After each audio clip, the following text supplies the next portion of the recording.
এটা আল্লাহ পাকের অসীম দয়া যে আমরা যদি দুনিয়ার প্রত্যেকটা কাজ মুহাম্মদ সাল্লাল্লাহু আলাইহি ওয়াসাল্লামের তরিকা এবং পদ্ধতিতে করি তাহলে প্রতিটা কাজ ইবাদত এবং নেকির মাধ্যম হিসেবে গণ্য হবে।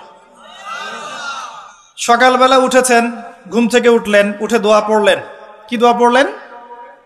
আলহামদুলিল্লাহিল্লাযী আহিয়ানা বা'দা মা আমাতানা ওয়া ইলাইহিন নুশুর। মাশাআল্লাহ। ঘুমানোর সময় কি পড়েছিলেন? আল্লাহুম্মা বিসমিকা আমুতু ওয়া আহয়া। অথবা আরো কিছু আমল আছে আপনি করতে পারেন চাইলে, যেমন সূরা মুলক তেলাওয়াত করতে পারেন। ফজিলত, আপনাকে কবরের আযাব থেকে বাঁচানো হবে ইনশাআল্লাহ। আপনি আয়াতুল কুরসি তেলাওয়াত করতে পারেন।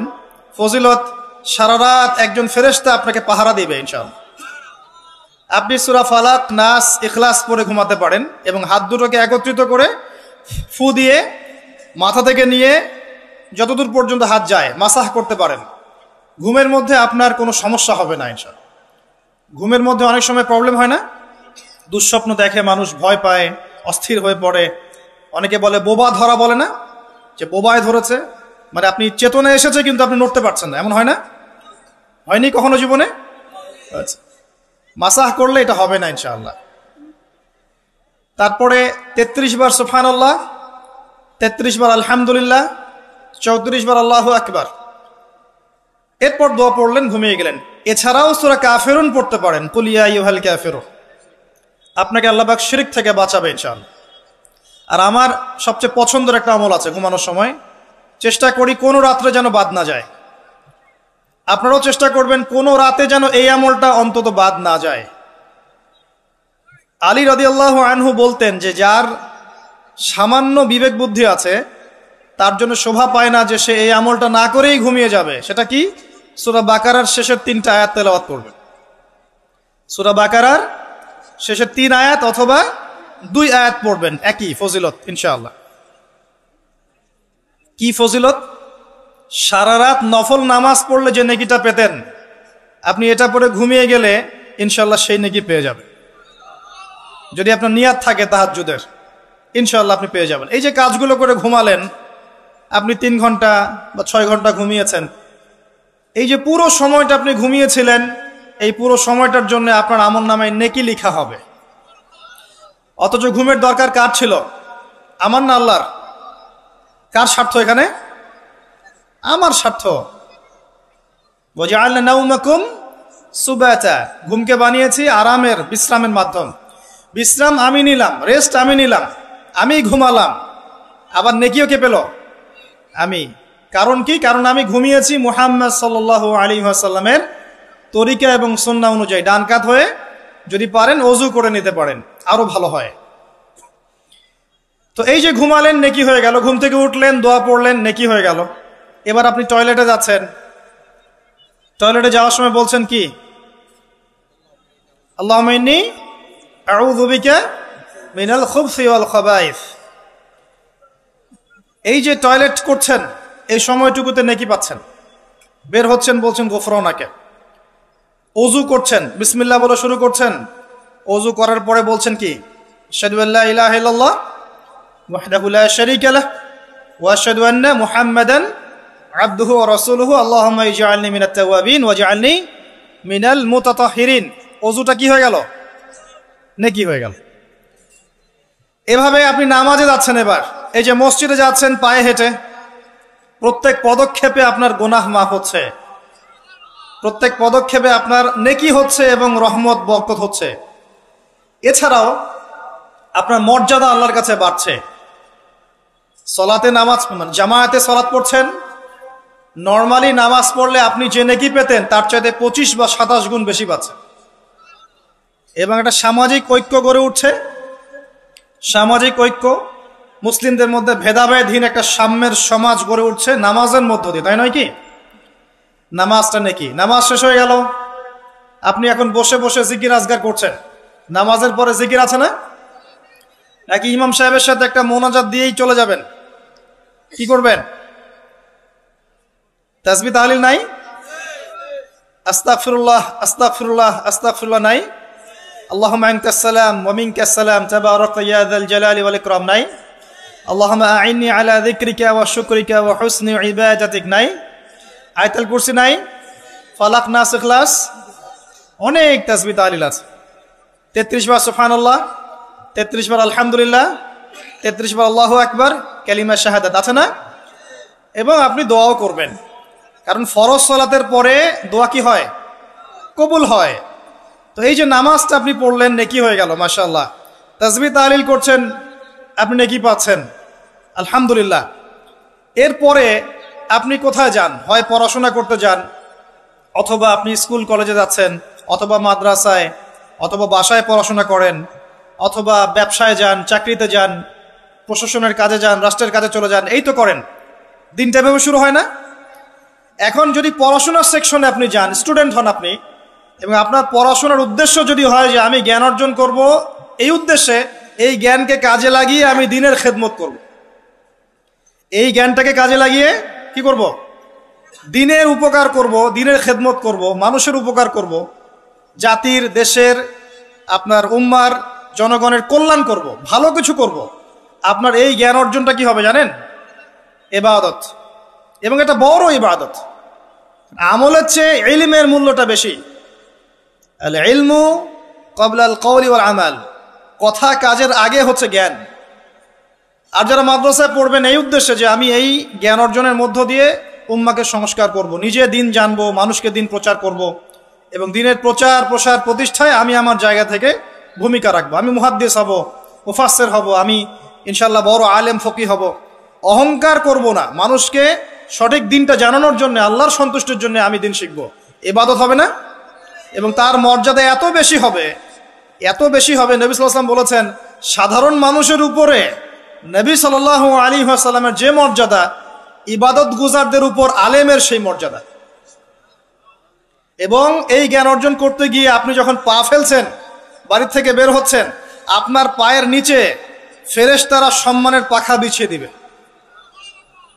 এমনকি আসমান জমিনের সমস্ত সৃষ্টি, এই গর্তের মধ্যে যে পিপিলিকা আছে, পিঁপড়া, এবং সমুদ্রের নিচে যত মাছ আছে, সমস্ত প্রাণী ওই আলেমের জন্য ইস্তেগফার করতে থাকে, ক্ষমা প্রার্থনা করতে থাকে। এই ফজিলত অন্য কোথাও পাবেন না। এমনকি যতক্ষণ সে ইলম অর্জনের পথে আছে, সে আল্লাহর রাস্তাতেই আছে, ফি সাবিলিল্লাহ, সে কাজ করছে। আপনি যদি জেনারেল লাইনেও পড়াশোনা করেন, কিন্তু আপনি চিন্তা করছেন আমি এই পড়াশোনা দিয়ে দেশের, জাতির, উম্মার, মানবতার কল্যাণে কাজ করব, দিনকে এগিয়ে নিব। একজন মেডিকেল ডক্টর, তিনি দিনের খেদমত করতে পারেন না? একজন ইঞ্জিনিয়ার, তিনি দিনের খেদমত করতে পারবে না? একজন ভালো সৎ পুলিশ অফিসার পারবে না? পারবে না? একজন ভালো সেনাবাহিনীর মেজর জেনারেল পারবে না? একজন সামাজিক নেতা পারবে না? একজন এমপি মন্ত্রী পারবে না? একজন পলিটিশিয়ান উম্মার খেদমত করতে পারবে না? সবাই সবার জায়গা থেকে পারবে। আল্লাহ এমনভাবে দিনটাকে সৃষ্টি করেছে। ইসলাম এত প্রশস্ত একটা দিন যে মানুষ বিভিন্ন জায়গায় থাকবে, সে তার জায়গায় থেকেই দিনের খেদমত করতে পারবে ইনশাআল্লাহ। একজন শিক্ষক পারবে না দিনের খেদমত করতে? একজন ভালো অর্থনীতিবিদ পারবে না? সবাই পারবে। শুধু প্রয়োজন কি জানেন? দিনটা বোঝা, নিজের উপর আমল করা, এবং দিন প্রতিষ্ঠার ফিকির থাকা। একজন ডক্টরের কাছে রোগী আসছে, প্রত্যেকটা রোগী দেখছেন, দেখার সময় খালি বলছেন যে ভাই 5টা ওয়াক্ত নামাজটা ঠিক মতো পড়েন, আপনার শরীর ভালো, রিপোর্ট খুব ভালো আছে, মাঝে মাঝে একটু রোজা রাখেন। ডাক্তারের কথা শুনবে না রোগী? শুনবে না? একজন মানুষ, মনে করেন member, chairman, whoever he is, সে তার এলাকার নেতা, তো মানুষের মধ্যে জনকল্যাণমূলক কাজ করছে, শীতবস্ত্র বিতরণ করছে, রাস্তাঘাট নির্মাণ করছে, করার সময় মানুষকে বলছে যে এই যে দিলাম, এটা আল্লাহর রিজিক, তোমাদেরকে দিলাম, তোমরা আল্লাহর ইবাদত করো। বলা যাবে না? দিনের খেদমত করা যায় না? শুধুমাত্র দরকার নিয়াত। কি দরকার? নিয়াত, এবং জানা যে আমার কাজের প্রতিদানটা কি। এই যে আমি কাজগুলো করছি, এর প্রতিদান হচ্ছে আল্লাহ পরকালে আমাকে জান্নাত দিবেন ইনশাআল্লাহ। দুনিয়াতে আমি কি পাই না পাই সেটার হিসাব পরে, পরকালে আল্লাহ পাক আমাকে জান্নাত দিবেন ইনশাআল্লাহ। এভাবে আপনি আপনার জীবনের প্রতিটা কাজকেই ইবাদত বানাতে পারেন। ওয়ামা খালাকতুল জিন্না ওয়াল ইনসা ইল্লা লিয়াবুদুন। নাস্তিকদের কথা জবাব পেয়েছেন? এটা অন্য ধর্মের ক্ষেত্রে প্রযোজ্য, যে শুধু ইবাদত বন্দেগী বা পূজা অর্চনা তারা যেটা করে এটাই ইবাদত বলে গণ্য হয়, কিন্তু ইসলামের মধ্যে প্রতিটা কাজই ইবাদত বলে গণ্য হয়, যদি আপনি প্রতিটা কাজ নবী সাল্লাল্লাহু আলাইহি ওয়াসাল্লামের তরিকা এবং সুন্নত মোতাবেক করতে পারেন। আমার কথা কি বোঝা যাচ্ছে ভাই? আলহামদুলিল্লাহ। এবার ধরেন আপনি বাসায় ফিরে আসলেন, মাঝখানে জোহরের নামাজ পড়েছেন, আসরের নামাজ পড়েছেন জামাতে, জামাত যদি ছুটে যায় বাসায় জামাত করেছেন, বা আপনার অফিসে জামাত করেছেন, ব্যবসা প্রতিষ্ঠানে জামাত করেছেন, অথবা একাই হয়তো পড়তে বাধ্য হয়েছেন, পড়েছেন, নামাজ পড়েছেন। নামাজ পড়ার পরে আপনি সন্ধ্যায় বাসায় ফিরে আসলেন। বাসায় ফিরে আমরা কি করি? পরিবারকে সময় দেই না? ওখানে খাওয়া দাওয়া করি, গল্প গুজব করি, পরিবারকে সময় দেই। এখন অবশ্য এই সময় দেওয়ার প্রবণতা কমে যাচ্ছে, সবার হাতে হাতে এখন স্মার্টফোন। একটা বাসায় 10টা জগৎ, একটা বাসায় 10টা মেম্বার, 10 জনের 10টা ফোন, 10টা আলাদা আলাদা পৃথিবী একটা বাসার মধ্যে। আগে ওই যে টেলিভিশন ছিল না, এখন তো টেলিভিশন উঠে যাচ্ছে, তাই না? আগে যখন টেলিভিশন ছিল, টেলিভিশন কিন্তু ড্রয়িং রুমের মধ্যে ছিল, মনে আছে? মানে বাসার সব মেম্বার একসাথে বসে টিভি দেখতো। এখানে কিন্তু অশ্লীলতার পরিমাণটা একটু কম ছিল, চাইলে যে কোনো চ্যানেল সে দেখতে পারবে না, পারবে? পারবে না। এখন ঘরে ঘরে স্মার্টফোন, ও যা ইচ্ছা তাই করতে পারে। আমরা হয়তো মনে করছি বাসা থেকে টিভি সরিয়ে দিয়েছি, একটা জিহাদ করেছি, মাশাআল্লাহ। ওই টিভি সরিয়ে যে ঘরে ঘরে আবার একটা জেনার মেশিন ঢুকিয়ে দিয়েছি, এটা বুঝতে পারছি না। তো এই যে পরিবারকে সময় দেয়া, এটা কিন্তু ইবাদত। পরিবারের খোঁজ খবর নেয়া, স্ত্রীর সাথে কথোপকথন করা, পরিবারের সমস্যাগুলোকে ডিল করা, একসাথে খেতে বসা, একসাথে এক দস্তরখানায় খেতে বসা, প্রয়োজনে বড় প্লেট নেওয়া, প্লেটের চারপাশে সবাই মিলে খাবে, এটাও সুন্নাহ। এতে করে মহব্বত বাড়বে, খাবারে বারাকা হবে। আমরা কিন্তু এগুলো পালন করি না, সংস্কৃতি নাই আমাদের মধ্যে, চর্চা নাই। বাচ্চা কাচ্চা থেকে সময় দেই না। বাচ্চা কাচ্চাকে পিতা মাতা সময় না দিলে এই বাচ্চা কার কাছে মানুষ হবে? কাজের বুয়ার কাছে মানুষ হবে, তাই না? অথবা ডে কেয়ার সেন্টারে মানুষ হবে। তো এই কার কাছ থেকে ভদ্রতা শিখবে? সে তো তাদের মানসিকতাতেই গড়ে উঠবে। তো বাচ্চা কাচ্চাদেরকে সময় দেয়া, পরিবারের সদস্যদেরকে সময় দেয়া ইবাদত। নবী করিম সাল্লাল্লাহু আলাইহি ওয়াসাল্লাম তার স্ত্রীর কোলে মাথা রেখে শুয়ে থাকতেন, ইবাদত। মাথা রেখে শুয়ে তিনি কোরআন তেলাওয়াত করতেন। আমরা যারা বৈবাহিক জীবনে আছি, কখনো করেছি? মাশাআল্লাহ, কয়বার করেছেন? বেশি করতে যায় না, বেশি করতে গেলে আবার সমস্যা আছে। সবকিছুর একটা কি আছে? লিমিট আছে। বেশি করতে গেলে ব্যক্তিত্ব কমে যাবে, তখন দেখবেন আপনার উপর খবরদারি করছে। ভারসাম্য বজায় রাখতে হবে। যাই হোক, এমনকি তিনি বলেছেন, আয়েশা রাদিয়াল্লাহু আনহা তিনি বলেছেন যে আমি যে গোশতের টুকরাটা খেতাম, নবী সাল্লাল্লাহু আলাইহি ওয়াসাল্লাম ওইখানেই মুখ দিতেন যেখানে আমি ছিঁড়েছি। এবং রাতের বেলা দৌড় প্রতিযোগিতা করেছেন স্ত্রীর সাথে। প্রথমবার আয়েশা রাদিয়াল্লাহু আনহা জিতেছিলেন, পরে কয়েক বছর পর তিনি তাকে হারিয়ে দিয়েছেন, দিয়ে বলেছেন, আয়েশা আমি তোমাকে আজকে হারিয়ে দিলাম। এই যে সুন্নাহ, পারিবারিক সুন্নাহগুলো আমাদের মধ্যে উঠে যাচ্ছে না ভাই? পরিবারের সবার সাথে সময় দিতে হয়, খোঁজ খবর নিতে হয়, কথাবার্তা বলতে হয়। স্পেশালি বাচ্চাদের ব্যাপারে খেয়াল রাখতে হয়। বাচ্চা কাচ্চা যারা আছে এরা কাদের সাথে মিশছে, কাদের সাথে মিশছে, কাদের সাথে খেলছে, যে স্কুলে পড়ছে ওর পরিবেশটা কেমন, যে মাদ্রাসা যাচ্ছে ওর পরিবেশটা কেমন, ওকে কারা পড়াচ্ছে, কাদের কাছ থেকে দিন শিখছে, সে কাদের কাছ থেকে ইলম শিখছে, এগুলো জানা দরকার আছে। পরিবারের ব্যাপারে সচেতন থাকতে হবে। এই কারণে আল্লাহ পাক বলেছেন, কু আনফুসাকুম ওয়া আহলিকুম নারা, নিজে পরিবার, নিজে জাহান্নামের আগুন থেকে বাঁচো, পরিবার বর্গকে বাঁচাও। কিন্তু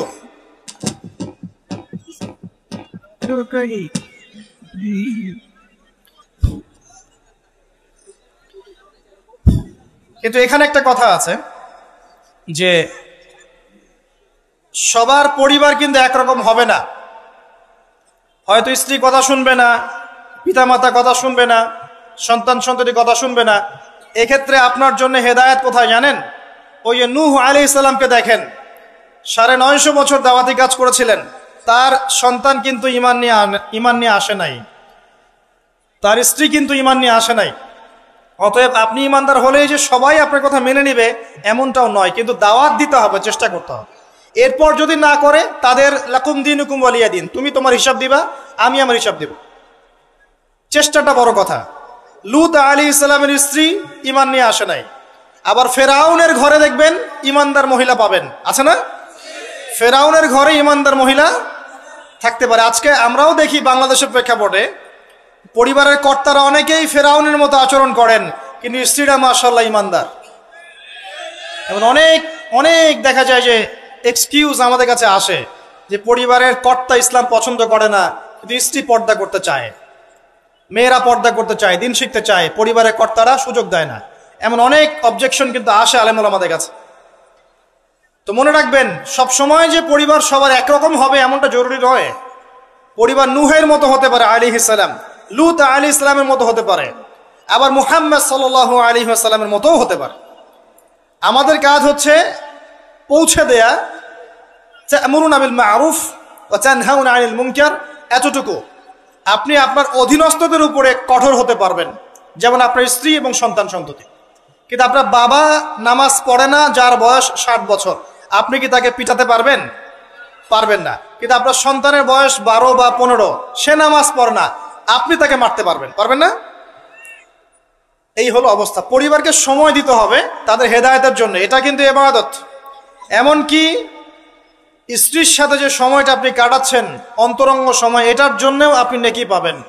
সাহাবায়ে কেরাম বললেন, ইয়া রাসূলুল্লাহ সাল্লাল্লাহু আলাইহি ওয়াসাল্লাম, এই কাজটা তো আমরা প্রবৃত্তির মানে যে তাড়না, এটা নিবারণ করতে গিয়ে কাজটা করি, এর জন্যও কি নেকি পাবো? নবী সাল্লাল্লাহু আলাইহি ওয়াসাল্লাম বললেন, এই কাজটা তোমরা যদি অন্য কারোর সাথে করতে তোমাদের কি গুনাহ হতো না? সাহাবীরা বললেন, হ্যাঁ গুনাহ হতো। অতএব এই কাজ তুমি যদি স্ত্রীর সাথে করো, ইনশাআল্লাহ তুমি নেকি পাবে।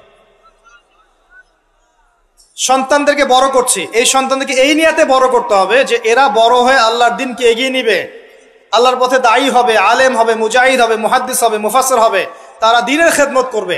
এই সন্তান আপনার জন্য সাদকায়ে জারিয়ার মাধ্যম হবে ইনশাআল্লাহ। কিছু না হোক, সন্তান ভালো মানুষ হবে, তার দ্বারা কেউ ক্ষতিগ্রস্ত হবে না, সে মানবতার কল্যাণে কাজ করবে, আপনি ওই সন্তানের জন্য নেকি পাবেন ইনশাআল্লাহ তাআলা।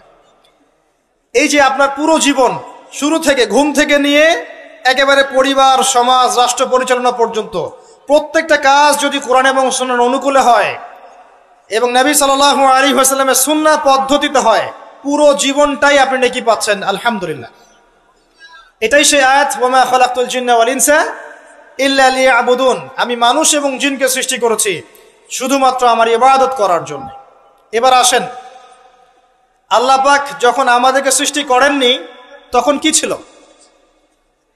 কারা ছিল পৃথিবীতে? সর্বপ্রথমে কারা ছিল?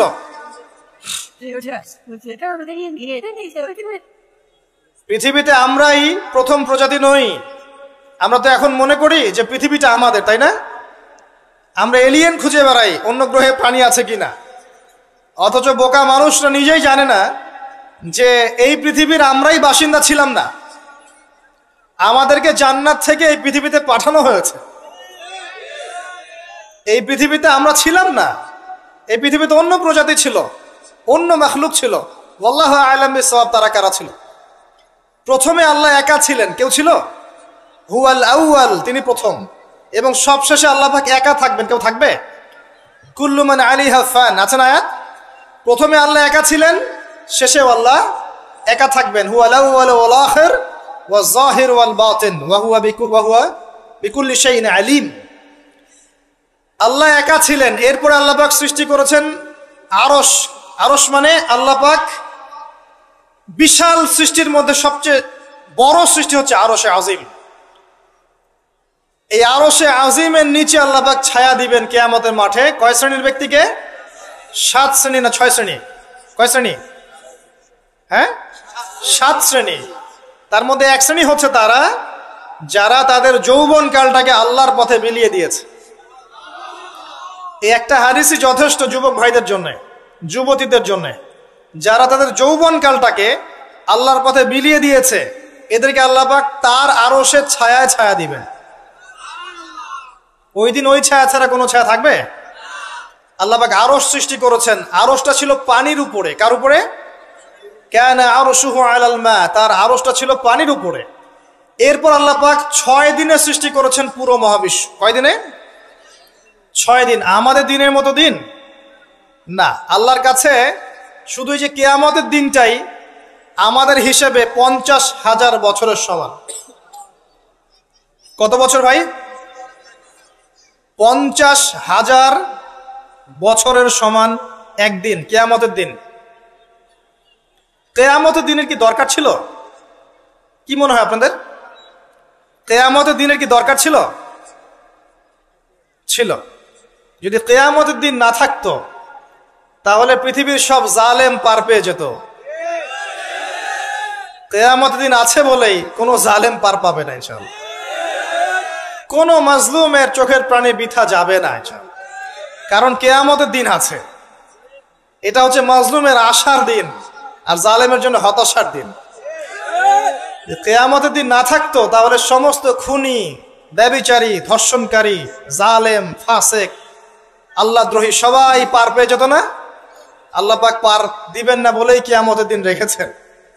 ছোটবেলায় আমরাও মনে করতাম যে মানুষের জন্ম নিয়েছে, কি ভুলটা করলাম, হিসেব নিকেশ, জান্নাত জাহান্নাম, কত সমস্যা।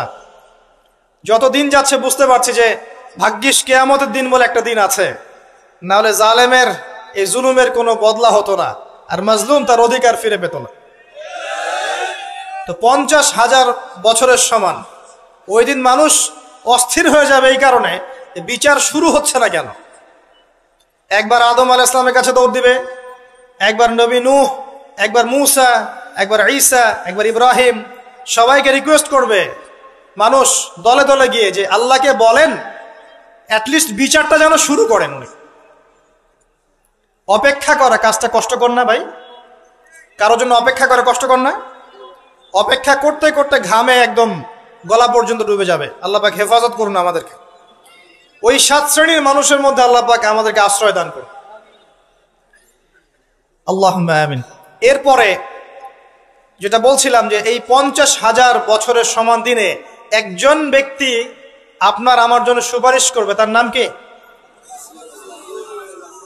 এবার হাত উঁচু করেন, কতজন আপনাদের মধ্যে ওই ব্যক্তির সাল্লাল্লাহু আলাইহি ওয়াসাল্লাম তার জীবনী পড়েছেন জীবনে একবার? অনেস্টলি বলবেন, সততার সাথে। হাত নামান। এবার চিন্তা করেন, এই যে আমরা স্লোগানগুলো দেই যে আল কোরআনের আলো ঘরে ঘরে জালো, নারায়ে তাকবীর, আল্লাহু আকবার, স্লোগান দেই না অনেক? বাস্তবতা স্লোগানের মধ্যে পার্থক্য নাই? যখন আপনি দেখবেন প্রতিটা যুবক বা প্রত্যেক ব্যক্তি আমাদের সমাজের মধ্যে নবী সাল্লাল্লাহু আলাইহি ওয়াসাল্লামের জীবনী সম্পর্কে ভালো ধারণা রাখে, কোরআনুল কারীম মাশাআল্লাহ তেলাওয়াত করতে জানে, কোরআনের অর্থ বোঝার চেষ্টা করে, মাশাআল্লাহ হকপন্থী আলেম ওলামাদের কাছে যায়, আত্মশুদ্ধি অর্জন করে, হালাল খায়, পারিবারিক আদর্শ সুন্দর করে গড়ে তোলার চেষ্টা করে, ন্যায়ের পথে তাকে অন্যায় করে না, তখন অটোমেটিকলি কোরআনের আলো ঘরে ঘরে জ্বলবে না? তাহলে মূল কাজটা কি আইওয়াশ এবং শোডাউন করা, না মূল কাজ করা? মূল কাজটা কি? আমরা কিন্তু মূল কাজটা করতে যাচ্ছি না, বা মূল কাজটাকে আমরা ততটা গুরুত্ব দিচ্ছি না যতটা যৌগিক বিষয়গুলোকে গুরুত্ব দিচ্ছি। আর এই কারণে দীর্ঘদিন থেকে দেখছি যে উম্মার অবস্থা মোটামুটি অপরিবর্তনীয় আছে, বরং দিন দিন ডে বাই ডে আস্তে আস্তে অধঃপতন হচ্ছে। আপনি হয়তো প্রশ্ন করতে পারেন আমার দিকে আঙ্গুল তাক করে, কে বললো আপনাকে অধঃপতন হচ্ছে? আমরা তো দেখছি উন্নতি, অগ্রগতি আর প্রগতি। আমি বিনয়ের সাথে বলবো আর 10টা থেকে 20টা বছর অপেক্ষা করেন। 5 বছর আগে বিনয়ের সাথে বলেছিলাম যে 10 বছর অপেক্ষা করেন, কাগজের টাকা বলে কিছু থাকবে না। আস্তে আস্তে সোসাইটি ওইদিকে যাবে এবং এগুলো কোনোটাই অ্যাক্সিডেন্টলি অটোমেটিকলি হচ্ছে না, এর পিছনে একটা মাস্টার মাইন্ড কাজ করছে। পুরো বিশ্বের পিছনে একটা মাস্টার মাইন্ড কাজ করছে। একটা সভ্যতা চাচ্ছে সারা বিশ্বের মানুষ ওর দাস হয়ে থাক, এবং তাদের এক একটা এজেন্ডা আস্তে আস্তে বাস্তবায়িত হচ্ছে। এবং মাশাআল্লাহ আমরাও হালুয়া রুটি এবং সেমাই খাচ্ছি, মাশাআল্লাহ আমরাও খাচ্ছি খোরমা, জিলাপি, হালুয়া রুটি, সেমাই, এগুলো আমরাও খেয়ে যাচ্ছি মাশাআল্লাহ। আল্লাহ পাক আমাদের হৃদয়ের চোখগুলো যেন খুলে দেন, আল্লাহুম্মা আমিন। ক্যাশলেস সোসাইটি চায় তারা, ক্যাশলেস সোসাইটি, মানে সোসাইটির মধ্যে কোনো ক্যাশ থাকবে না, ডিজিট থাকবে, খালি ডিজিট। খালি কলা কিনবেন, আপনি 40 ডিজিট পাস করে দিবেন, কলাওয়ালা 40 ডিজিট পেল, ওর দরকার এখন ধরেন মাছ, ও 40 ডিজিটের মাছ কিনবে। মাছওয়ালার দরকার মনে করেন চাল, ও 40 ডিজিটের চাল কিনবে। ডিজিট ঘুরবে, খালি সংখ্যা খালি ঘুরতে থাকবে হাত থেকে হাত।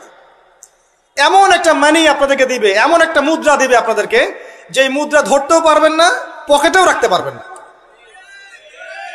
এখন তো ধরতে পারেন, পকেটে রাখতে পারেন, একটা সময় আসবে মুদ্রা ধরতেও পারবেন না, পকেটেও রাখতে পারবেন না। এবং এগুলোর মান তারা নিয়ন্ত্রণ করবে। যখন দেখবে যে আপনার মধ্যে তাওহীদ বেশি আছে, ইসলামের চেতনা বেশি আছে, দ্বীনের ফিকির বেশি, ইসলাম ইসলাম করছেন, আপনার মান কমে যাবে টাকা। যদি দেখে আপনার মধ্যে দাসত্ব আছে, ওরা যা বলছে আপনি সামিআনা ওয়া আতা'না বলছেন, ইয়েস স্যার করছেন, আপনি উন্নতি, অগ্রগতি, প্রগতি পাবেন। হ্যাঁ, যারা এগুলো লঞ্চ করছে তারা আবার তাদের সম্পত্তিগুলোকে গোল্ড এবং সিলভারে কনভার্ট করছে অলরেডি। দেখেন বড় বড় ওদের ব্যাংকগুলোকে দেখেন, সব গোল্ড এবং সিলভারে কনভার্ট করছে। ওই ইসরায়েলের দিকে তাকিয়ে দেখেন, ও তার সমস্ত সম্পত্তিগুলোকে, বেশিরভাগ সম্পত্তিগুলোকেই সাস্টেইনেবল গোল্ডের কনভার্ট করছে। ও আমাদের মতো বোকা নয়। শোনেন কেমন বোকা নয়, বিগত 70 বছরে মুসলিমদের নাকের ডগার উপরে বসে 4টা যুদ্ধে মুসলিমদেরকে পরাজিত করে দিয়েছে ইসরায়েল।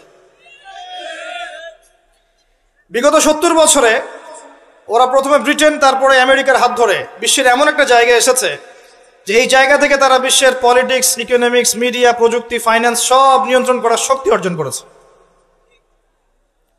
করেছে অলরেডি। আপনি ভাবছেন করবে? অনেকে মনে করে এটা ভবিষ্যৎ বক্তা মনে হয়।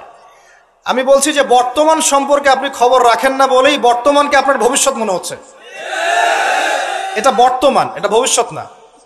ভবিষ্যতে তো সে সারা বিশ্বকে রুল করবে ইনশাআল্লাহ তাআলা। না হলে তো সে মাসিহুদ দাজ্জালের ফলোয়ারই হতে পারবে না। আর দাজ্জাল তো সারা বিশ্বকে শাসন করবে এবং তাকে ফলো করবে জিউসরাই। তবে হ্যাঁ, এটা আমরা জানি কোরআন এবং হাদিস থেকে আলহামদুলিল্লাহ যে ওদের এই দমন, পীড়ন, জুলুম এবং শাসনটা চিরস্থায়ী হবে না ইনশাআল্লাহ। এটা একটা সাময়িক সময় জুড়ে থাকবে, এরপরে আল্লাহ পাক পৃথিবী থেকে এটাকে সরিয়ে দিবেন ইনশাআল্লাহ। কিভাবে সরাবেন? ওই যে লোহিত সাগরে আল্লাহ পাক যেমন করে বনু ইসরায়েলকে ধাওয়া করছিল ফেরাউনের বাহিনী, মনে আছে? লোহিত সাগরে আল্লাহ পাক ফেরাউনের বাহিনীকে একত্রিত করেছেন, ডুবিয়ে দিয়েছেন, দেন নাই?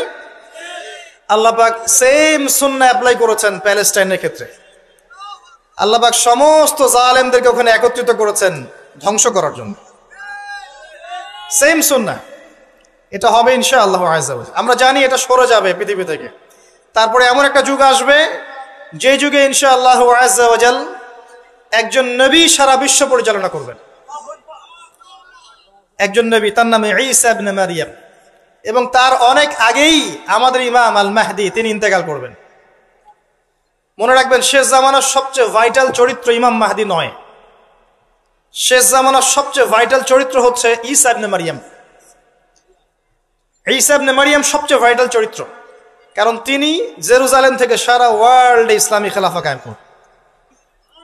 এবং 40 বছর, এই 40 সংখ্যা এক্স্যাক্টলি 40 না আরো বেশি আল্লাহ ভালো জানেন, পৃথিবী জুড়ে ইসলামের অনুশাসন বজায় থাকবে ইনশাআল্লাহ। একটা কাঁচা বাড়ি, একটা পাকা বাড়ি আপনি পাবেন না যেখানে আল্লাহর কালিমা প্রবেশ করবে না, জুলুম বলে কিছু থাকবে না ইনশাআল্লাহ। যা দেখছেন আপনি এখন ওয়ার্ল্ড ওয়াইড যে দাপট, দেখে মনে হচ্ছে বিশ্ব এদের কোনো অস্তিত্বই বিশ্বে থাকবে না। এখন সারা বিশ্ব থেকে তাকিয়ে আপনার কাছে মনে হচ্ছে মাশাআল্লাহ, NATO, United Nations, world bank, এইটা সেটা, বিশ্ব যে কি হচ্ছে সারাদিন। শুক্র গ্রহ আমার, একজন বলছে না শুক্র গ্রহ আমার, একজন মিসাইল তৈরি করছে, আর একজন প্রতিরক্ষা ব্যবস্থা করছে। ওয়ার্ল্ড অ্যাফেয়ার্স পড়লে মনে হয় যে ওয়ার্ল্ডটা এদেরই। কিন্তু আল্লাহ রাসূল সাল্লাল্লাহু আলাইহি ওয়াসাল্লাম বলছেন যে বিশ্বটা আস্তে আস্তে আস্তে আস্তে তার ধ্বংসের দিকে যাচ্ছে। এইটা চিরস্থায়ী হবে না এবং একে অপরের সাথে কলিউশন করে এরা শেষ হয়ে যাবে। মুসলিমদের উপর দমন পীড়ন যেমন বাড়বে, ঠিক একইভাবে আল্লাহ রাব্বুল আলামিন মুহাম্মদ সাল্লাল্লাহু আলাইহি ওয়াসাল্লামের বংশধরদের মধ্য থেকে একজন ইমামকে বের করে নিয়ে আসবেন। তিনি ইনশাআল্লাহ আযজা ওয়া জাল মুসলিমদেরকে নিয়ে এই জুলুমের বিরুদ্ধে দাঁড়িয়ে যাবেন। পরে যখন মাসিহুদ দাজ্জাল বের হবে, তাকে তিনি হত্যা করতে পারবেন না, কারণ তাকে এত বেশি ক্ষমতা দেওয়া হবে যে মুসলিমরা তার সাথে পেরে উঠবে না, তখন আল্লাহ পাক ঈসা ইবনে মারিয়ামকে পাঠাবে, সবচেয়ে ভাইটাল ক্যারেক্টার। এবং তিনি এই প্যালেস্টাইনের বাবে লুদ নামক জায়গায় মসিহুদ দাজ্জালকে হত্যা করবে ইনশাআল্লাহ আযজা ওয়া জাল। আমাদেরকে বিশ্ব নেতারা এখন বোঝায় যে বিশ্বের শেষ নাই, এই পৃথিবী জয় করার পর আমরা মঙ্গলে গিয়ে থাকবো, তারপর শুক্রে, তারপর শনিতে, তারপর বৃহস্পতিতে, তাই না? মাইন্ডসেটটা এমন তৈরি করেছে না? কিন্তু বাস্তবতা হচ্ছে এই মহাবিশ্বই ধ্বংস হয়ে যাবে। এই পৃথিবী তো ধ্বংস হবেই, মহাবিশ্ব ধ্বংস হয়ে যাবে। তবে পৃথিবী ধ্বংসের আগে আল্লাহ পাক ঈসা ইবনে মারিয়ামের হাতে সারা বিশ্বে ইসলামী খেলাফা কায়েম করবেন ইনশাআল্লাহ। মাঝখানে একটা সময় আপনাকে পার করতে হবে। কত বছর? ননসেন্স প্রশ্ন, যে ভাই কত বছর, 100, 200, 500, আল্লাহ ভালো জানেন, আমরা জানি না এবং জানার কথাও না। কেউ যদি বলে এত সাল, সে নিশ্চিত কাযযাব, একজন মিথ্যাবাদী। এবং এটা একটা অহেতুক কথা, এত সাল, এত বছর পর, এটা আমরা বলতে পারবো না। কিন্তু এতটুকু বলতে পারবো যে পৃথিবী চিরদিন এভাবে থাকবে না। ওয়ার্ল্ডে এখন যা দেখছেন এগুলো চিরস্থায়ী হবে না। আস্তে আস্তে আস্তে আস্তে রাত যত গভীর হবে, ভোর তত কাছাকাছি আসবে। এবং এই পুরো বৈশ্বিক জুলুম ফাসাদ, আপনার জেনা, আপনার পর্নোগ্রাফি, আপনার মাদক, সুদ, জুলুম অত্যাচারের মধ্যেও দেখবেন প্রত্যেকটা জায়গায় জায়গায় আল্লাহ পাক কিছু না কিছু আল্লাহর বান্দাকে রেখে দিবেন। এবং আমার বিশ্বাস তাদের বেশিরভাগই হবে যুবক শ্রেণী। এটা আমার মত, আল্লাহ ভালো জানেন, আমার মনে হয় যে বেশিরভাগই হবেন যুব সমাজ। এবং আমার কাছে একটা দলিল আছে কেন মনে হয়, কারণ আসহাবুল কাহফ যারা ছিলেন তারা যুবক ছিলেন। প্রত্যেক যুগে যুগে আসহাবুল কাহফ থাকবেন ইনশাআল্লাহ তাআলা। তাদের হাতেই আল্লাহ পাক ইনশাআল্লাহ তাআলা এই দিনটাকে আমানত হিসেবে রাখবেন। উলামায়ে কেরাম তাদেরকে এগিয়ে নিয়ে যাবে। আস্তে আস্তে দেখবেন পরবর্তী জেনারেশনের পতাকা তারা বহন করবে ইনশাআল্লাহ। এখন যে কথাগুলো বলতে এতগুলো কথা বললাম, যে যখন আল্লাহ পাক মহাবিশ্ব সৃষ্টি করেছেন 6 দিনে, তখন মানুষের কোনো অস্তিত্ব ছিল না। ছিল? কোনো অস্তিত্ব ছিল না, মানুষের অস্তিত্বই ছিল না। সূরা দাহর পড়েন 1 নম্বর আয়াত, আল্লাহ পাক বলছেন হাল আতা আলাল ইনসান হিনুম মিনাদ দাহরি লাম ইয়াকুন শাইআম মাযকুরা। মানুষের উপর একটা সময় চলে গেছে যখন মানুষ কোনো আলোচ্য বিষয় ছিল না। এখন সারা ওয়ার্ল্ডের দিকে তাকালে মনে হয় যে মানুষই সবকিছু, তাই না? অথচ মানুষের বাইরে যে একটা জাতি আছে, জিন জাতি, এটাকে বিশ্বাসই করে না মানুষ। মানুষের আশপাশে ঘুরছে ফেরেশতারা, মানুষ বিশ্বাসই করে না। আল্লাহ পাক আছেন আরশে আজিমে, তার উপরে, মানুষ বিশ্বাসই করে না যে আল্লাহ বলে কেউ আছে। মানুষ মনে করে বিগ ব্যাং থেকে সব সৃষ্টি হয়েছে। হ্যাঁ, অনেক মানুষ মনে করে যে আল্লাহ বলতে কেউ নাই, সবকিছু বিগ ব্যাং থেকে সৃষ্টি হয়েছে। অথচ আল্লাহ পাক কোরআনে বলেছেন আওয়ালাম ইয়ারাল্লাযীনা কাফারু, সূরা আম্বিয়া 30 নম্বর আয়াত, আন্নাস সামাওয়াতি ওয়াল আরদা কানাতা রাতকান ফাফাতাকনাহুমা। কাফেররা কি লক্ষ্য করে দেখে না এই মহাবিশ্ব এবং পৃথিবী একটা বিন্দুর মধ্যে ছিল, আমি এটাকে পৃথক করে দিয়েছি, পার্থক্য করে দিয়েছি। ওয়াজআলনা মিনাল মাই কুল্লা শাইইন হাই, প্রত্যেক জীবন্ত প্রাণীকে সৃষ্টি করেছি পানি দ্বারা। আফালা ইউমিনুন, এরপরেও কি তারা বিশ্বাস করবে না? যারা সায়েন্সের ছাত্র, নিউক্লিয়াস সম্পর্কে পড়ে দেখেন, সাইটোপ্লাজম সম্পর্কে পড়ে দেখেন, ওখানে কতটুকু পানি আছে, কত অংশ পানি আছে। আল কোরআন বৈজ্ঞানিক, সম্পূর্ণ বৈজ্ঞানিক, কিন্তু বিজ্ঞান কোরআনিক হতেই হবে জরুরি না। বিজ্ঞানের কোনটা সত্য কোনটা মিথ্যা এটা কোরআন দিয়ে মানদণ্ড হিসেবে যাচাই করা যাবে। কোরআনের কোনটা সত্য কোনটা মিথ্যা এটা বিজ্ঞান দিয়ে যাচাই করা যাবে না। আল্লাহ পাক সৃষ্টি করেছেন, এরপরে মানুষকে সৃষ্টি করে একা ছেড়ে দেননি। আল্লাহ পাক প্রথমে নাম শিখিয়েছেন, সমস্ত জ্ঞান শিখিয়েছেন কাকে? আদম আলাইহিস সালামকে। ওয়াল্লামা আদম আল আসমা কুল্লাহা, মহাবিশ্বের সমস্ত নাম আমি আদমকে শিখিয়েছি। সুবহানাল্লাহ। আমাদের পিতা আদম আলাইহিস সালামের ডিএনএ এর মধ্যে জ্ঞান ছিল, সমস্ত জ্ঞান ছিল যা আল্লাহ পাক শিখিয়েছেন। বাই ডিএনএ আমাদের মধ্যে জ্ঞানগুলো এসেছে, এমনি এমনি আসেনি। মানুষ একটা বুদ্ধিবৃত্তিক প্রাণী না? অটোমেটিকলি কি মানুষ জ্ঞান শিখে ফেলেছে? আল্লাহ এই জ্ঞান আদম আলাইহিস সালামকে শিখিয়েছেন, তার বংশধরদের মধ্যে জ্ঞান ছড়িয়ে পড়েছে। এরপর আল্লাহ পাক জান্নাতে রেখেছেন, শর্ত দিয়েছেন কি? ওয়ালা তাকরাবু ওয়ালা তাকরাবা হাযিহিশ শাজারা, তোমরা দুজন এই গাছের কাছে যাবে না। পরীক্ষা। গাছটার নাম কি? এটা হচ্ছে ওই প্রশ্নের মতো ঈসা আলাইহিস সালাম কবে আসবেন। গাছটার নাম কি? এটা ওই প্রশ্নের মতো যে দাজ্জালের আসল নাম কি হবে, ইমাম মাহাদি কত সালে আসবেন। এগুলো ওই প্রশ্নের মতো যে ওই গাছটার নাম কি ছিল। প্রয়োজন নাই গাছের নামের আমার। গাছটা ছিল একটা টেস্ট, পরীক্ষা। গাছের কাছেও যেও না। চলে গেলেন, কার প্ররোচনা চলে গেলেন? ইবলিস। তার নাম কি? ইবলিস। আচ্ছা, ইবলিস আমল করতো না? ইবলিস ফেরেশতাদের সর্দার ছিল না? কি কারণে আল্লাহ পাক তাকে বহিষ্কার করলেন? অহংকার, রাইট। আবা ওয়াস্তাকবারা, সিজদা করি নাই। খলাকতানি মিন নার ওয়া খলাকতাহু মিন তিন, আমাকে সৃষ্টি করেছেন কি দিয়ে? আগুন। তাকে সৃষ্টি করেছেন মাটি। এটাকে বলে আত্ম অহংকার, ইগো। মনে রাখবেন, আপনার যত বড় সার্টিফিকেট থাকুক, কেমব্রিজ থেকে, অক্সফোর্ড থেকে, হার্ভার্ড থেকে বা দারুল উলুম থেকেই, যদি আপনার কাছে অনেক বড় বড় সার্টিফিকেট থাকে কিন্তু মনের মধ্যে অহংকার থাকে, আপনার মনের মধ্যে নূর আসবে না। যদি আসতো তাহলে ইবলিসের মনে আসতো। তার জ্ঞানের কোনো কমতি ছিল না। ওয়াস্তাকবারা, সে অহংকার করেছিল। আর অহংকার কাকে বলে? বাতরুন নাস, বাতরুল হক ওয়া গামতুন নাস, সত্যকে প্রত্যাখ্যান করা এবং অন্যদেরকে ছোট করা, আন্ডার এস্টিমেট করা। আর আমাদের সংস্কৃতি এখন হচ্ছে অন্যকে আন্ডার এস্টিমেট করা। আমাদের চরিত্রই হয়ে গেছে এমন, গীবত, তোহমত, অপবাদ, সমালোচনা, কাদা ছড়াছড়ি, চুল ছেঁড়াছেড়ি, এগুলোই সংস্কৃতি।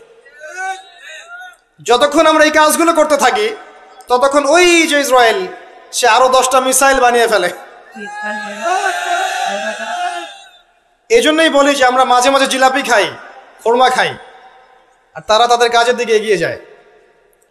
প্রথম দিকে হালুয়া রুটি বলেছিলাম, অনেকে রাগ হয়েছিল, ওই জন্য হালুয়া রুটি শব্দটা বলি না, আর বলি জিলাপি আর খোরমা খাই। এখন অনেকে রাগ হয় না। তো বাস্তবতা এমন ভাই, শোনেন, এই জায়গায় 1 মিনিট সময় দেন। একটা সময় ছিল, এই জায়গাটা খুব ভালো করে শোনেন। একটা সময় ছিল, আবু বকর সিদ্দিক রাদিয়াল্লাহু আনহুর যুগ, ওমর ইবনুল খাত্তাব, উসমান বিন আফফান, আলী ইবনে আবি তালেব, উমাইয়া খেলাফত, আব্বাসীয় খেলাফত, ফাতেমি, মামলুক, কর্ডোভা, উসমানীয়, এই যে খেলাফত ছিল।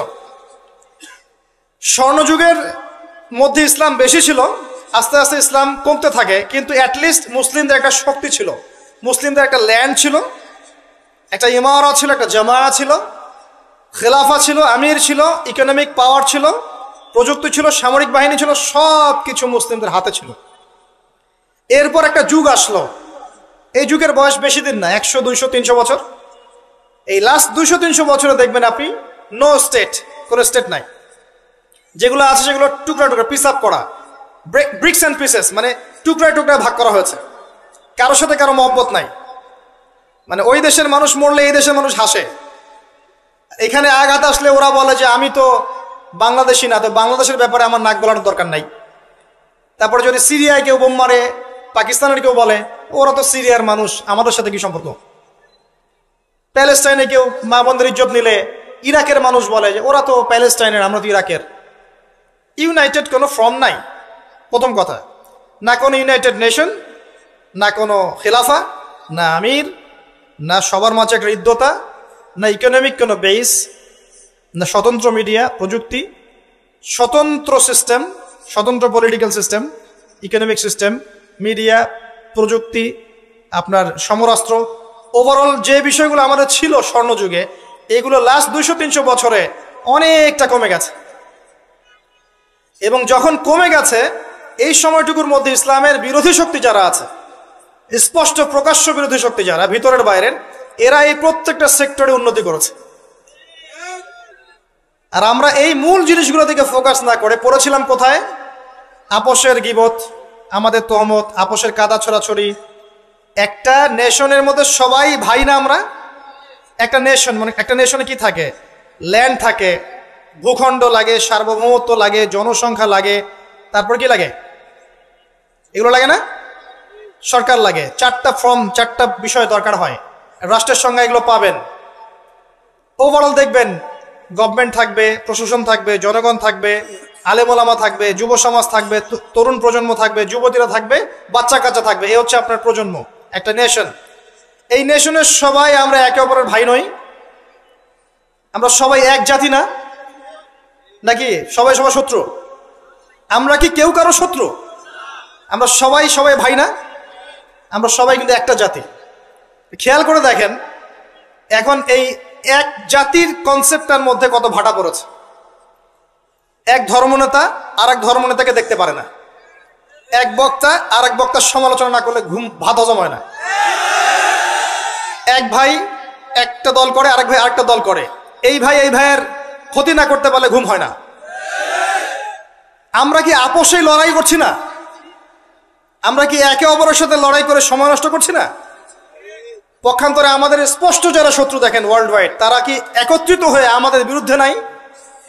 এই সহজ বাংলা কথাটা আমাদের বুঝে কেন আসে না যে আমরা সবাই এক, আমরা সবাই মুসলিম, এটাই আমাদের মৌলিক পরিচয়।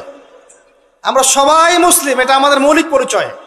আমাদের মধ্যে আল্লাহ পাক কাউকে কর্তৃত্ব দিয়েছেন, কাউকে অধীনস্থ করেছেন, কাউকে আল্লাহ পাক ইলম দিয়েছেন, জ্ঞানের শরীয়তের কাউকে দেন নাই, কাউকে তরুণ বানিয়েছেন, কাউকে তরুণী বানিয়েছেন, কাউকে বৃদ্ধ বানিয়েছেন, কাউকে যুবক বানিয়েছেন।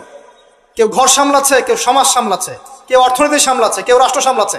সবাই কি আমরা একে অপরের ভাই নই? নাকি আমরা সবাই একে অপরের শত্রু? আমরা কি করেছি?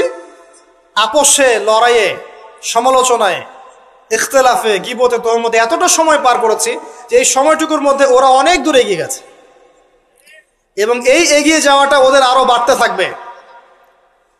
কারণ কিছু পাপের শাস্তি আমাদেরকে পেতে হবে দুনিয়ায়, কিছু ভুলের শাস্তি আমাদেরকে দুনিয়ায় পেতে হবে ইনশাল্লাহ। এরপর একটা প্রজন্ম আসবে যারা এই ভুলগুলো করবে না ইনশাল্লাহ। বিশ্বাস করেন, এরপরে ইনশাল্লাহ এমন কোন প্রজন্ম আসবে, ইস্তাবদিল কওমান গায়রাকুম।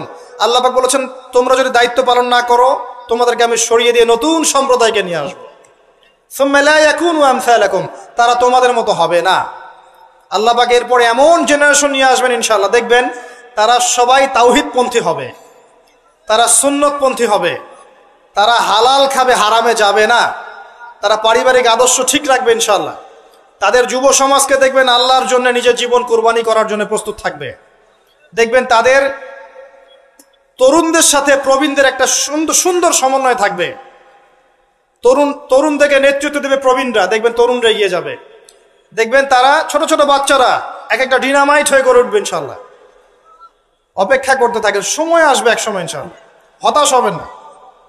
মাঝখানের এই সময়টুকুতে প্রথম কাজ হচ্ছে পরিস্থিতি বোঝা, মৌলিক কাজগুলোর দিকে ফোকাস করা, এবং যে কাজগুলো মৌলিক নয়, গৌণ কাজ, এগুলোর দিকে বেশি ফোকাস না করা, মূল কাজের দিকে ফোকাস করা। মূল কাজ হচ্ছে সবাই আমরা ভাই ভাই, আপোষে ঐক্যবদ্ধ থাকতে হবে। বা ঐক্যবদ্ধ থাকার জন্য সবাইকে নতুন দল খোলার দরকার নাই, খালি মন থেকে বিশ্বাস করে নেন যে সে আমার ভাই, ব্যাস। খালি মন থেকে মনে করে নেন যে সবাই আমার ভাই, দেখবেন মনের মধ্যে ঐক্য হয়ে গেছে। ঐক্যটা মনের ব্যাপার, ঐক্যটা মনের ব্যাপার, এটা কিন্তু ফিজিক্যাল বিষয় নয়। মন থেকে বিশ্বাস করে নেন যে আমরা যারা তাওহীদপন্থী আছে, মুসলিম আছে বাংলাদেশের, সবাই আমরা ভাই।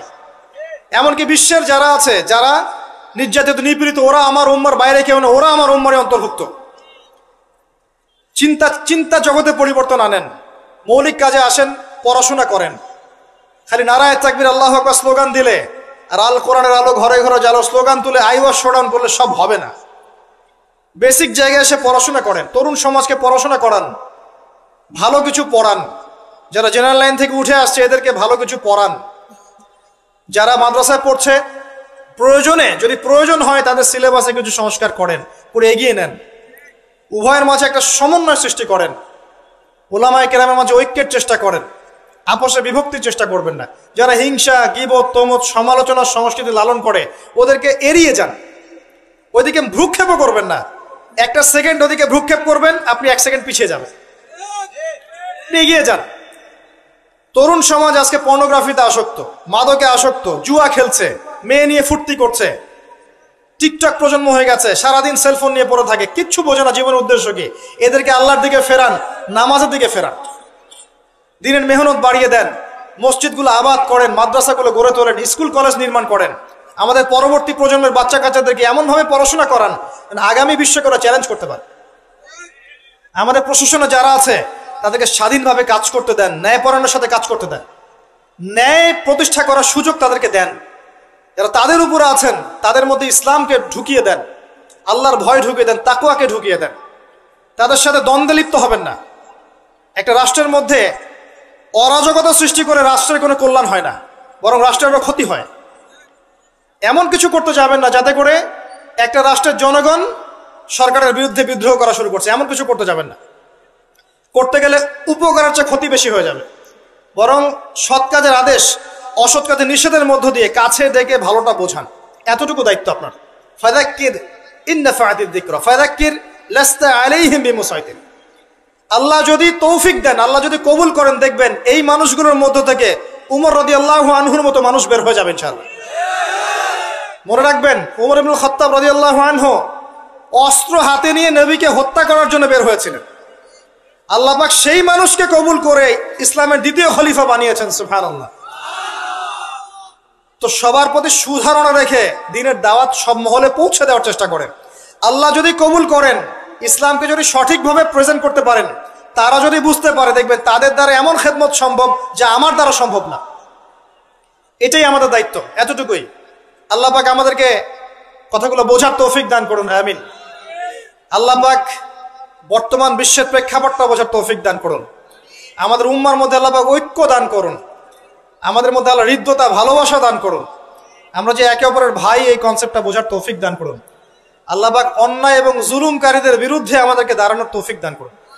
আল্লাহ পাক যুব সমাজকে খাস করে আমি দোয়া করছি, যুব সমাজকে আল্লাহ পাক যেন হেদায়েত দিয়ে ইসলামের পথে নিয়ে আসে। যারা আজকে আল্লাহ ভোলা, রাসূলকে ভোলা, আল্লাহ যেন এই বান্দাদেরকে খাস করে দয়া করে আল্লাহ এবং তার রাসূলের দিকে আসার তৌফিক দান করেন। 5 ওয়াক্ত নামাজ জামাতে পড়ার তৌফিক দান করেন। আল্লাহ পাক আমাদের বিত্তশালীদেরকে দিনের জন্য অর্থ ব্যয়ের দিকে এগিয়ে আসার তৌফিক দান করেন। আমার লেকচার শেষ হয়নি। আমাদের ঊর্ধ্বতন কর্তৃপক্ষ থেকে শুরু করে টপ টু বটম যারা আছি, সবাইকে যার যার জায়গা থেকে দিনের খেদমত করার তৌফিক আল্লাহ পাক দান করেন। ইসলাম যে একটা সাম্যের ধর্ম, মানবতার ধর্ম এবং সমস্ত বিষয়ের সমাধান যে ইসলামে আছে, এটা বোঝার তৌফিক আল্লাহ পাক তাদেরকে দান করুন এবং আমাদেরকেও সঠিকভাবে উপস্থাপন করার তৌফিক দান করুন। আল্লাহ পাক আমাদের মধ্যে যেন ভুল ত্রুটিগুলোকে মাফ করে দেন। যদি আল্লাহ আমাদের দ্বারা পসিবল না হয়, আমরা যদি এগুলোর যোগ্য না হয়ে থাকি, আল্লাহ পাক যেন আমাদেরকে সরিয়ে দিয়ে অন্য এমন সম্প্রদায় নিয়ে আসেন যারা এই কাজগুলো করতে পারবে ইনশাআল্লাহ। আল্লাহুম্মা আমিন। তারপরেও আমরা চাই আল্লাহর জমিনে আল্লাহর দিনটা যেন বিজয় হয়। আল্লাহুম্মা আমিন। শেষ করার আগে আমি আর কিছু কথা বলে শেষ করছি যে আল্লাহ পাক এই দুনিয়ার জীবনে যে মানুষকে সৃষ্টি করে পাঠিয়েছেন ওই জান্নাত থেকে, এমনি এমনি পাঠাননি প্রিয় ভাইয়েরা। সময় আপনি পাবেন সর্বোচ্চ 60, 70, 80, 100 বা 120 বছর, এর বেশি সময় হয়তো আপনি পাবেন না। এই সময়টুকুর মধ্যে আপনার আমার কর্তব্য হচ্ছে জীবনটাকে ভাগ করে ফেলা, জীবনের কোন কোন জায়গায় কাজ করতে হবে ফিক্স করা। মনে করেন আপনার বয়স 30 বছর, শোনেন, আপনাদের চেয়ে আমার তারা বেশি আছে, তারপর আমি কথাগুলো বলে যেতে যাচ্ছি। মনে করেন আপনার বয়স 30 বছর, রাত্রে ঠান্ডা মাথায় চিন্তা করেন এই 30 বছরে আপনি কি কি পাপ করেছেন, কাগজে কলমে লিখে ফেলেন। আপনি অনেকগুলো পাপ খুঁজে পাবেন। এই পাপকে 2 ভাগে ভাগ করেন, একটা পাপ আল্লাহর সাথে সম্পৃক্ত, একটা বান্দার সাথে সম্পৃক্ত। যেগুলো আল্লাহর সাথে সম্পৃক্ত, খালি 2 রাকাত নামাজ পড়ে আল্লাহকে বলেন, আল্লাহ, না বুঝে না জেনে শয়তানের প্ররোচনায় পড়ে আল্লাহ জীবনে ভুল করেছিল, আল্লাহ ওয়াদা করছে আজকের পর থেকে কখনো এই পাপে লিপ্ত হব না। পড়বেন আস্তাগফিরুল্লাহাল্লাযী লা ইলাহা ইল্লা হুয়াল হাইয়ুল কাইয়্যুম ওয়া আতুবু ইলাইহি, এবং সাইয়্যিদুল ইস্তিগফার। আপনি বিশ্বাস রাখেন আল্লাহ পাক আপনার সমস্ত গুনাহকে নেকি দিয়ে পরিবর্তন করতে পারে। আর কিছু পাপ থাকবে মানুষের সাথে সম্পৃক্ত, কারো গীবত করেছেন, কারো টাকা নিয়ে দেন নাই, কারো মাল আত্মসাৎ করেছেন, কাউকে গালি দিয়েছেন, এগুলো মানুষের সাথে সম্পৃক্ত। তাদের কাছে গিয়ে গিয়ে ক্ষমা চাইতে হবে। এরপর আপনি পাপ মুক্ত হলেন। বাকি জীবনটাকে ভাগ করে নেন, বছরকে মাসে ভাগ করেন, মাসকে দিনে ভাগ করেন। ওই যে শুরুতে যে সুন্নাহগুলোর কথা বললাম, 24 ঘন্টা দিন রাতকে সাজিয়ে ফেলেন, সময় নষ্ট করেন না। বাকি যতদিন বেঁচে থাকবেন ডেইলি সুন্নাহ পালন করেন, আদর্শ পরিবারটা গড়েন, হালাল খান, আপনার সন্তানদেরকে বড় করে তোলেন, সমাজের উপকার করেন, রাষ্ট্রের উপকার করেন, জনগণের কল্যাণে কাজ করেন, উম্মার কল্যাণে কাজ করেন। আপনার ক্ষুদ্র ক্ষুদ্র প্রচেষ্টা ইনশাল্লাহ দেখবেন আগামী দিনগুলোতে ইসলামের বড় বিজয় নিয়ে আসবে ইনশাল্লাহ। এর চেয়ে বেশি কনস্ট্রাকটিভ কোনো কথা বলার মতো জ্ঞানও আমার নাই। আমি ক্ষুদ্র জ্ঞানের মানুষ, আল্লাহ পাক যতটুকু বলার তৌফিক দান করেছেন বললাম। এর মধ্যে যদি ভুল ত্রুটি কিছু বলে থাকে এটা আমার পক্ষ থেকে, আর সঠিক বিষয়গুলো আল্লাহর পক্ষ থেকে। আকুলু কওলি হাযা আস্তাগফিরুল্লাহ লি ওয়া লাকুম ওয়া লিসাইরিল মুসলিমিন। বারাকাল্লাহু লানা ওয়া লাকুম বিল আয়াতিল হাকীম। ইন্নাহু তাআলা জাওয়াদুন কারীম বার রাউফুর রহিম। সুবহানাকাল্লাহুম্মা ওয়া বিহামদিক আশহাদু আন লা ইলাহা